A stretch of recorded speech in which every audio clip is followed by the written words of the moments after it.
नायक coaching में आपका हार्दिक अभिनंदन है। मैं डॉक्टर राम कुमार नायक आज फिर आपके सामने एक नया टॉपिक लेकर आया हूँ और ये नया नहीं बल्कि पिछले टॉपिक से ही मिलता जुलता है या पिछले टॉपिक का ही एक नेक्स्ट पार्ट है। पिछले टर्म पे या पिछले वीडियो में मैंने आपको बताया था साहब टेंस के बारे में, ठीक। और उस टेंस के बारे में मैंने आपको बताया था कि भाई टेंस क्या है, टेंस का मतलब समय होता है।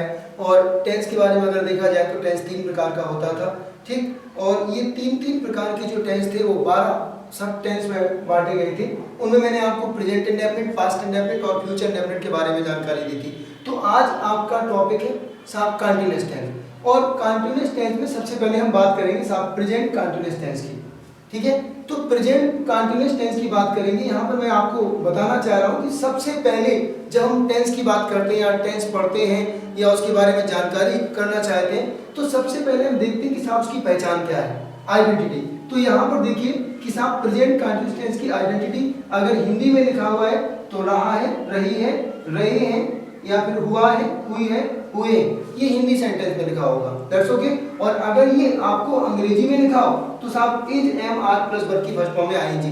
बिकॉज जहां पर भी कंटीन्यूअस टेंस की बात आ जाती है, जहां पर भी कंटीन्यूअस हो तो अगर साहब हिंदी में लिखा हुआ है तो रहा, रही, रहे आएगा और अगर अंग्रेजी में है तो साहब वर्ब की फर्स्ट फॉर्म में आईएनजी आएगा, दैट्स ओके। तो ये हो गई आपकी आइडेंटिटी। अब इसके बाद जो दूसरी बेसिक नीड थी वो थी हेल्पिंग वर्ब। हेल्पिंग वर्ब आपको पता है कि इज, एम, आर, यहाँ पर हेल्पिंग वर्ब आएगी इज, एम, आर। इज किसके साथ आएगा तो ही, सी, इट, किसी का नाम या फिर सिंगुलर के साथ आप इज लगाएंगे। एम का प्रयोग कहाँ किया जाएगा, आप सब जानते हैं कि आई के साथ एम का प्रयोग किया जाता है। और अगर हम आर की बात करें तो साहब you, we, they and plural के साथ, दैट्स ओके। तो अब आगे थोड़ा सा बढ़ेंगे। यहाँ पर देखिए कुछ एग्जाम्पल की बात हम करते हैं कि साहब how we can form present continuous tense, ठीक है। तो यहाँ पर देखिए सबसे पहले मैं एक एग्जाम्पल लिखता हूँ। एग्जाम्पल मैंने कहा अमन विद्यालय जा रहा है। अमन विद्यालय जा रहा है। तो यहां देखो सबसे पहले मैंने कहा कि जा रहा है, ये हमने पहचान देखी, रहा है, दैट्स ओके। तो ये साहब प्रेजेंट कंटीन्यूअस हो गया। अब प्रेजेंट कंटीन्यूअस में भी ये कौन सा सेंटेंस है तो इस सेंटेंस में देखो ना तो कोई प्रश्न पूछा जा रहा है और ना ही किसी काम के लिए मना किया जा रहा है। That's means this belong to category of affirmative sentence. And आप सब जानते हैं कि जो अफर्मेटिव सेंटेंस होता है वो एसवीओ क्रम में लिखा जाता है। तो सबसे पहले हम बात करेंगे साहब सब्जेक्ट की, जिसके बारे में बात की जा रही है उसे सब्जेक्ट कहा जाता है। और I have told you earlier that verb is always found at the last of the Hindi sentence, so this one is the verb। और जो remaining portion of the sentence होता है after subject and verb, that's called object, that's okay। तो अब हमें क्या करना है, सबसे पहले हमें लिखना सब्जेक्ट। सब्जेक्ट क्या हो जाएगा अमन। अमन के बाद अब लिखना है हेल्पिंग वर्ब। तो देखो ये अमन एक वचन है, किसी का नाम है, एक वचन है, तो क्या आ जाएगा is. Then main verb, main verb क्या है जा रहा है, तो साहब क्या हो जाएगा गो और इसमें क्या लग जाएगा ING. Aman is going to school, that's okay. अगला एग्जांपल देखिए, मैंने कहा सरिता अपना होमवर्क नहीं कर रही है।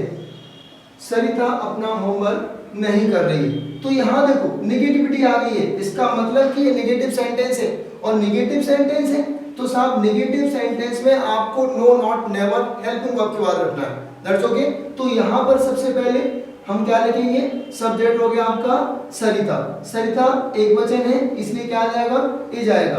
और आपको नेगेटिव सेंटेंस में जो भी नो, नॉट, नेवर है वो हेल्पिंग वर्ब के बाद रखना है, तो यहां पे क्या आ जाएगा not. Sarita is not doing her homework, that's okay. इसके बाद अगले एग्जांपल की हम बात करें। मैंने कहा क्या तुम कानपुर नहीं जा रहे हो। क्या तुम कानपुर नहीं जा रहे हो।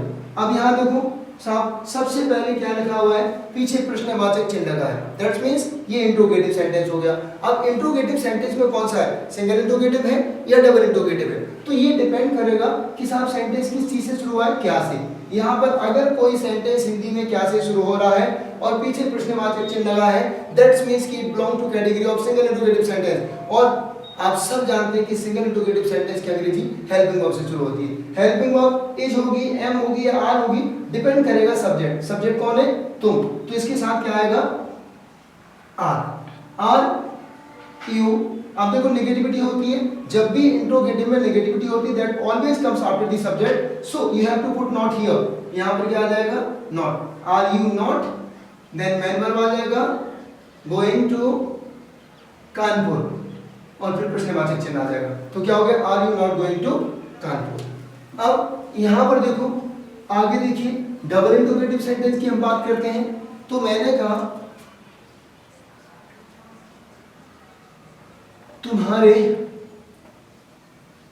तुम्हारे पिताजी उसे क्यों डांट रहे हैं? तुम्हारे पिताजी उसे क्यों डांट रहे हैं? अब यहां पर देखो, सबसे पीछे प्रश्नवाचक चिन्ह लगा, दैट्स मींस से इंट्रोगेटिव सेंटेंस हो गया। और यहां देखो क्वेश्चन वर्ड कहां लिखा हुआ है? बीच में लिखा हुआ है। तो अगर किसी हिंदी सेंटेंस के बीच में क्वेश्चन वर्ड लिखा है तो वो डबल इंट्रोगेटिव सेंटेंस होता है। और आप जानते हैं कि डबल इंट्रोगेटिव सेंटेंस की जब भी अंग्रेजी बनाई जाती है तो सबसे पहले क्वेश्चन वर्ड लिखा जाता, फिर हेल्पिंग वर्ब लिखा जाता, फिर सब्जेक्ट, फिर एक नॉट, फिर मेन वर्ब और फिर ऑब्जेक्ट, और इसके बाद प्रश्नवाचक चिन्ह लगा देते हैं। तो यहाँ पर देखो साहब, हेल्पिंग वर्ब क्या आएगी? इज आएगी या एम आएगी या आर आएगी, ठीक है, वो सब्जेक्ट के ऊपर डिपेंड करता। तो साहब जी डबल इंट्रोगेटिव है, इसलिए सबसे पहले हमें क्या लिखना है? Question word. क्वेश्चन वर्ड क्या हो जाएगा? Why, that's okay. फिर इज, फिर सब्जेक्ट आ जाएगा योर फादर, क्या हो जाएगा? व्हाई इज योर फादर, ठीक है। देन मेन वर्ब आएगा, तो मेन वर्ब में क्या हो जाएगा? स्कोल्डिंग हिम, और फिर प्रश्नवाचक चिन्ह आ जाएगा। तो why is your father scolding him? तुम्हारे पिताजी उसे क्यों डांट रहे हैं? That's okay. तो ये हो गया आपका साहब क्या? Present continuous tense. अब हम बात करते हैं साहब पास्ट कंटीन्यूअस टेंस की। पास्ट कंटीन्यूअस टेंस में क्या होगा कि जब भी कोई सेंटेंस के अंत में रहा था, रही थी, रहे थे लिखा गया हो, तो देखिए यहाँ पे मैं बात कर रहा हूँ past continuous tense, past continuous tense. और यहाँ पर भी हमने क्या लिखा? आइडेंटिटी। तो अगर ये हिंदी में लिखा हुआ है, अगर ये हिंदी में लिखा गया है तो क्या आ जाएगा साहब? अगर ये हिंदी में लिखा गया है तो क्या था? रहा था, रही थी, रहे थे, etc। और अगर ये इंग्लिश में लिखा गया है तो क्या हो जाएगा? वाज या वर्ब के साथ वर्ब की फर्स्ट फॉर्म में आईएनजी। That's okay. आप सब जानते हैं कि जो हेल्पिंग वर्ब होगी, हेल्पिंग वर्ब क्या हो जाएगी? या तो वाज होगा या फिर क्या हो जाएगा? वर होगा। वाज का प्रयोग कहाँ करते हैं? सब ही, सी, इट, किसी का नाम, और एक वचन के लिए we have to put was as a helping verb, while plural subject के लिए आई मीन कि आई, वी, यू, दे, यहाँ पर देखो, यहाँ पर आप क्या करोगे? प्लूरल सब्जेक्ट के साथ वर का प्रयोग करोगे। That's okay. अब इसके लिए एग्जांपल देखते हैं। मैंने कहा एक तोता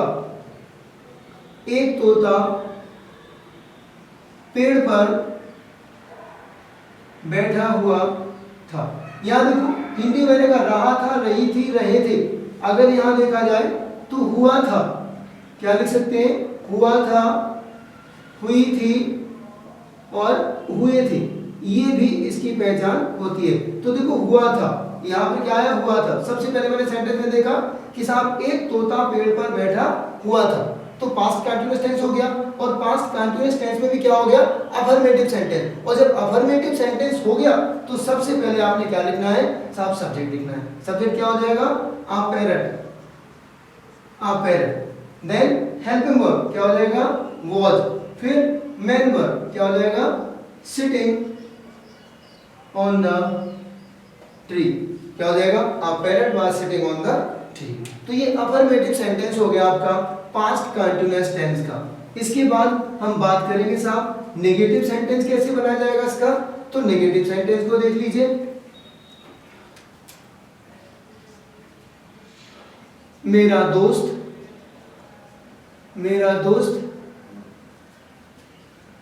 यह कार नहीं खरीद रहा था। मेरा दोस्त यह कार नहीं खरीद रहा था। तो देखो सब्जेक्ट क्या हो गया, मेरा दोस्त, खरीद रहा था ये हो गया आपका वर्ब, ठीक है, और यहाँ पर यह कार ये हो गया ऑब्जेक्ट और ये नेगेटिविटी है। तो जैसे ही आपने क्या देखा, रहा था, रही थी, रहे थे, पास्ट कंटिन्यूअस, और यहाँ देखो ये नेगेटिविटी है, तो पास्ट कंटिन्यूअस टेंस का ये क्या हो गया, नेगेटिव सेंटेंस। अब चूंकि ये असर्टिव का पार्ट है, तो I have told you that assertive sentence is always written in SV order. So first we have to write here subject, that is my friend. That's okay. अब आएगा helping verb was not buying this car. That's okay. अगर हम single interrogative sentence की बात करें तो मैंने कहा क्या तुम मुझे नहीं बुला रहे थे? क्या तुम मुझे नहीं बुला रहे थे? अब यहां देखो पीछे क्या लिखा हुआ है साहब, प्रश्नवाचक चिन्ह लगा हुआ है। जैसे आपने प्रश्नवाचक चिन्ह देखा आपने कहा साहब ये तो इंट्रोगेटिव है। अब सिंगल इंट्रोगेटिव है या डबल इंट्रोगेटिव है, तो आगे मैंने क्या देखा, क्या, because I have told you that a sentence start with question word क्या इन Hindi, that comes under the category of single interrogative sentence. So this one is the single interrogative sentence of past continuous tense. अब now we have to form English, और English बनाने के लिए first we have to write helping verb. तो helping verb क्या हो जाएगा साहब, verb, because subject you था, तो क्या हो जाएगा verb, फिर then क्या आ जाएगा subject। अब जो नेगेटिविटी है, और I have told you that कि इंट्रोगेटिव सेंटेंस में जो भी नो नॉट नेवर आता है that always comes after the subject, so we have to put here not. यहां पे क्या आ जाएगा, not, were you not calling me, that's okay. यहां देखो मैंने कहा वह मंदिर कैसे जा रहा था, वह मंदिर कैसे जा रहा था। तो यहां देखो पीछे प्रश्नवाचक चिन्ह देखा, जैसे ही प्रश्नवाचक चिन्ह देखा तो ये डबल इंट्रोगेटिव सेंटेंस हो गया, आई मीन इंट्रोगेटिव सेंटेंस हो गया, और क्वेश्चन वर्ड बीच में देखा तो ये डबल इंट्रोगेटिव सेंटेंस हो गया। अब जब डबल इंट्रोगेटिव सेंटेंस हो गया तो now question is this that how we can form the English. I have told you earlier that first you have to write here question word, तो question word क्या हो जाएगा, हाउ, दैट्स ओके। फिर क्या आ जाएगा, helping verb was he, how was he going to temple। तो ये आपका हो गया क्या, past continuous tense, that's okay. इस तरह से आप कंटिन्यूअस टेंस को आगे भी प्रोसीड करेंगे, और आगे अब हम बात करेंगे फ्यूचर कंटिन्यूअस टेंस की। तो देखिए अब हम बात कर रहे थे आप लोगों से कहे कि फ्यूचर कंटिन्यूअस टेंस की। तो फ्यूचर कंटिन्यूअस में देखिए मैंने क्या कहा कि अभी तक जो भी टेंसेस आपने पढ़े हैं उन टेंसेस में सबसे ज्यादा जरूरी चीज थी क्या, आइडेंटिटी, पहचान। क्यों, क्योंकि अगर आप नहीं पहचानोगे तो आपको ही प्रॉब्लम होनी है। क्यों, क्योंकि without identity you can't do anything, आप कुछ भी नहीं कर पाओगे। तो यहाँ पर सबसे पहले पहचान, हिंदी में रहा होगा, रही होगी, रहे होंगे, या फिर हुआ होगा, हुई होगी, हुए होंगे, दैट्स ओके। और अगर अंग्रेजी में सेंटेंस लिखा हुआ है तो विल या शैल के साथ बी प्लस वर्ब की फर्स्ट में आईएनजी, यानी विल बी या शैल बी प्लस वर्ब की फर्स्ट में आईएनजी लगाएंगे, दैट्स ओके। अब हम एक सेंटेंस देखते हैं यहाँ पर। मैंने कहा कि अजय इस समय खाना खा रहा होगा, मैंने कहा कि अजय इस समय खाना खा रहा होगा। तो यहाँ देखो हम लोग अजय के बारे में बात कर रहे हैं, ठीक। तो अजय तो हो गया सब्जेक्ट, और I have told you that verb is always found at the last of Hindi sentence, so हमने लास्ट में देखा खा रहा होगा, ये क्या हो गया आपका वर्ब हो गया। और ये लिखा इस समय खाना, ये आपका क्या हो गया, ऑब्जेक्ट हो गया, दैट्स ओके। तो now we have to form English. अब यहाँ देखो सबसे पहले हमें क्या लिखना, चूंकि अफर्मेटिव सेंटेंस है तो सबसे पहले अजय, अजय के बाद हेल्पिंग वर्ब क्या लिखना, विल बी, फिर वर्ब की फर्स्ट फॉर्म में ING, taking the food at this time. तो क्या हो गया कि Ajay will be taking the food at this time, that's okay. Now अब यहाँ पर मैंने दूसरे सेंटेंस की बात करते हैं। तो दूसरा सेंटेंस मैंने कहा तुम्हारे पापा तुम्हें याद नहीं कर रहे होंगे। तो यहाँ पर देखो मना किया जा रहा, मैंने आपसे कहा कि जब भी किसी वाक्य में किसी काम के लिए मना किया जाए then that is called negative sentence. और नेगेटिव सेंटेंस है तो नेगेटिव सेंटेंस में जो भी नो नॉट नेवर होता वो आपको हेल्पिंग वर्ब के बाद रखना होता। तो यहाँ पर मैंने कहा कि तुम्हारे पापा तुम्हें याद नहीं कर रहे होंगे, तो सबसे पहले मुझे क्या लिखना है साहब सब्जेक्ट। सब्जेक्ट क्या है योर फादर, दैट्स ओके। अब देखो जहां तक नो नॉट नेवर की बात की जाती है that is always put after the helping verb, लेकिन अगर साहब दो शब्द मिलकर हेल्पिंग वर्ब का काम कर रहे हैं तब you have to put no not never just between them, it must be no mind.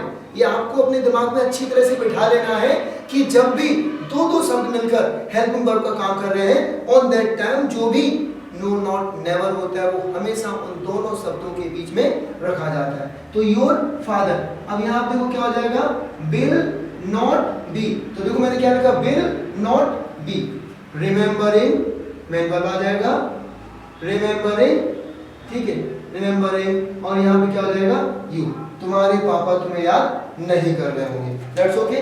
तो ये था आपका नेगेटिव सेंटेंस। अब हम बात करेंगे इसी फ्यूचर कंटीन्यूअस टेंस में सिंगल इंट्रोगेटिव सेंटेंस की। तो मैंने कहा एक एग्जांपल देखिए, क्या वह अपनी बांसुरी नहीं बजा रहा होगा, ठीक है। तो यहां देखो सबसे पहले क्या से शुरू हुआ सिंगल इंट्रो, देखो बाद में क्या लगा प्रश्नवाचक चिन्ह लगा तो ये इंट्रोगेटिव है, और क्या से शुरू हुआ तो सिंगल इंट्रोगेटिव सेंटेंस है। अब इसकी अंग्रेजी बनानी है, तो अंग्रेजी बनाते समय single interrogative sentence helping verb से शुरू होता है, और यहाँ पर तो हेल्पिंग वर्ब दो शब्द हैं, एक बिलियस है और दूसरा बी, तो इंट्रोगेटिव सेंटेंस में आपको जो सब्जेक्ट है वो दोनों के बीच में रखना। तो सबसे पहले क्या हो जाएगा सब्जेक्ट वह था, इसलिए हेल्पिंग वर्ब क्या आ जाएगा will, that's okay. Will he not be ringing his flute, तो देखो क्या हो जाएगा, मैंने कहा क्या वह अपनी बांसुरी नहीं बजा रहा होगा, तो विल ही नॉट, क्यों, क्योंकि इंट्रोगेटिव सेंटेंस में जो भी नो नॉट नेवर आता है वो सब्जेक्ट के बाद रखा जाता है। तो देखो मैंने यहाँ पे क्या ही के बाद रखा, will he not be ringing his flute, that's okay. ये हो गया सिंगल इंट्रोगेटिव सेंटेंस। अब हम बात करते हैं सब डबल इंट्रोगेटिव सेंटेंस की, कि डबल इंट्रोगेटिव सेंटेंस कैसे बनाया जाएगा। मैंने कहा मेरा दोस्त अपना होमवर्क क्यों नहीं कर रहा होगा, तो देखिए सबसे पीछे क्या लगा हुआ है प्रश्नवाचक चिन्ह, जिससे हमने ये जाना कि साहब ये इंट्रोगेटिव सेंटेंस है, और यहाँ पर जो साहब प्रश्नवाचक शब्द है वो बीच में लिखा है। और I have told you that कि अगर किसी सेंटेंस के बीच में क्वेश्चन वर्ड लिखा है then that belong to category of double interrogative sentence, और जब डबल इंट्रोगेटिव सेंटेंस है तो फिर अंग्रेजी कैसे बनेगी क्वेश्चन वर्ड से, और क्वेश्चन वर्ड लेने के लिए आपको मार्केट नहीं जाना पड़ेगा कि मार्केट गए और वहां बोले अंकल 1 किलो क्वेश्चन वर्ड दे दो, बोले क्या है भैया, बोले साहब डबल इंट्रोगेटिव सेंटेंस बनाना, नहीं, ठीक है, आपको बाहर जाने की नीड नहीं है, बल्कि इसी क्वेश्चन वर्ड से निवेदन कर लो कि भैया जी आगे आ जाओ, ठीक है, तो ये आगे आ जाएगा। क्यों, तो यहाँ पे क्या हो गया, देखो ये आ गया, दैट्स ओके। तो सबसे पहले क्वेश्चन वर्ड के बाद हेल्पिंग वर्ब, और हेल्पिंग वर्ब क्या होगा बिल, चूंकि बिल भी या सेल भी लिखना था तो आपको पता है कि आईयूबी के साथ सेल आता, बाकी सबके साथ बिल आता, तो यहाँ पे क्या आ गया बिल। अब जो बी आएगा वो सब्जेक्ट के बाद आएगा, सब्जेक्ट कौन है my friend, why will my friend not be doing his homework, that's okay. तो ये हो गया आपका डबल इंट्रोगेटिव सेंटेंस, और इस तरह से अब आपका सब कंटीन्यूअस टेंस भी खत्म हो गया। तो सबसे पहले मैंने आपको टेंसेस में पढ़ाया था present indefinite tense, past indefinite tense और फ्यूचर इंडेफिनिट टेंस। नाउ इस समय की बात अगर हम करें तो मैंने present continuous tense, past continuous tense और फ्यूचर कंटीन्यूअस टेंस आपको पढ़ा दिया। देखिए तो ये आपको आगे जो इसका कंटेंट मिलेगा वो अगले वीडियो में मिलेगा। अगर आपको अब तक के वीडियो से सेटिस्फेक्शन है, संतुष्टि हुई हो, कोई फ़ायदा आपको मिल रहा हो, तो आप मेरे चैनल को सब्सक्राइब जरूर कीजिएगा, लाइक कीजिएगा, ठीक है। और बाकी तो मिलते रहेंगे। Thank you.